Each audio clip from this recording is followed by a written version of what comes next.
আল্লাহ পাক রাব্বুল আলামিন অনেক দিনের স্বপ্ন, অনেক দিনের আশা পূরণ করেছে। এজন্য আল্লাহ পাক রাব্বুল আলামিনের দরবারে প্রথমে শুকরিয়া আদায় করছি, আলহামদুলিল্লাহ। আমার অনেক দিনের স্বপ্ন এবং আমার ছেলে, আমার মেয়ে, আমার হাজবেন্ড সবার খুশির দিন এবং আনন্দের দিন এবং সবার অনেক দিনের স্বপ্ন আল্লাহ পাক রাব্বুল আলামিন গতকাল রাতে পূরণ করেছে। সেই খুশিতে আমার হাজবেন্ড অনেকগুলো মিষ্টি নিয়ে চলে আসছে। আমি মিষ্টির প্যাকেটগুলো বের করে নিলাম। এখন আমি আমার এলাকার আশেপাশের আত্মীয় স্বজন সবার বাড়িতে মিষ্টি নিয়ে যাব আর সবাইকে মিষ্টি মুখ করাবো এবং সবার কাছে খুশির সংবাদটা পৌঁছে দিব। আমি প্রথমে মিষ্টির প্যাকেটগুলো বের করে নিচ্ছি, এরপরে বলে ঢেলে নেব। আমি মিষ্টি নিয়ে সবার বাড়িতে এখন চলে যাব দিতে।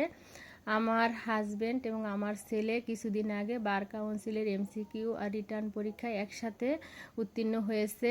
এরপরে ভাইপা পরীক্ষা দিয়েছিল কিছুদিন আগে। সেই ভাইপা পরীক্ষার রেজাল্ট গতকাল রাত 12টার পরে দিয়েছে। সেখানে আমার হাজবেন্ড এবং আমার ছেলে, তারা বাবা ছেলে একসাথে পাশ করেছে। একসাথে বাবা আর ছেলে অ্যাডভোকেট হয়েছে। তাদের জন্য সবাই দোয়া করবেন। বুড়ো বয়সে এসেও আমার হাজবেন্ড হাল ছাড়েনি। ছেলের সাথে একসাথে পড়ালেখা করে একসাথে পরীক্ষা দিয়েছে, একসাথে পাশ করেছে। বাপ এবং ছেলে একসাথে উকিল হয়েছে। ইতিহাসের রেকর্ড করে দিয়েছে যে চেষ্টা করলে চেষ্টার ফল কখনো বৃথা যায় না।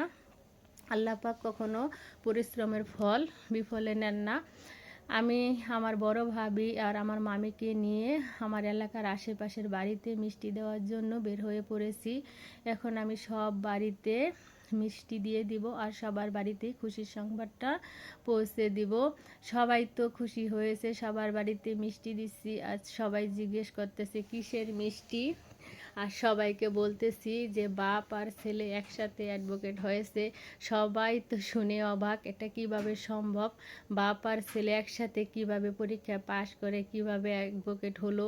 সবাই তো অবাক হয়ে গেল, কি বলেন কি বলেন, এটা কিভাবে সম্ভব? এই তো এক বাড়িতে আছি, কি সুন্দর হাঁসগুলো। হাঁসগুলো দেখতে ভালোই লাগতেছে, এজন্য আমি একটু হাঁসের ভিডিও করে নিলাম। আর এই তো সবাইকে মিষ্টিকর দিয়ে দিচ্ছি আর খুশির সংবাদটা দিচ্ছি, সবাই শুনে খুশি। এদিকে আমার সাথে মিষ্টি দেওয়ার জন্য আমার বিড়ালটাও চলে আসছে, সুন্দরীও আমার পিছন পিছন হাঁটতেছে আর আমার সাথে। আমি কি তো পিছনে মোবাইল নিয়ে ভিডিও করতেছি আর আমার মামি আর আমার বড় ভাবি আমার সাথে হাঁটতেছে আর সব বাড়িতে মিষ্টি দিতেছে। সবাই তো খুশি। সবাই ভালো থাকবেন, সুস্থ থাকবেন। আজকের মতো এ পর্যন্ত। আল্লাহ হাফেজ। আমাদের জন্য দোয়া করবেন।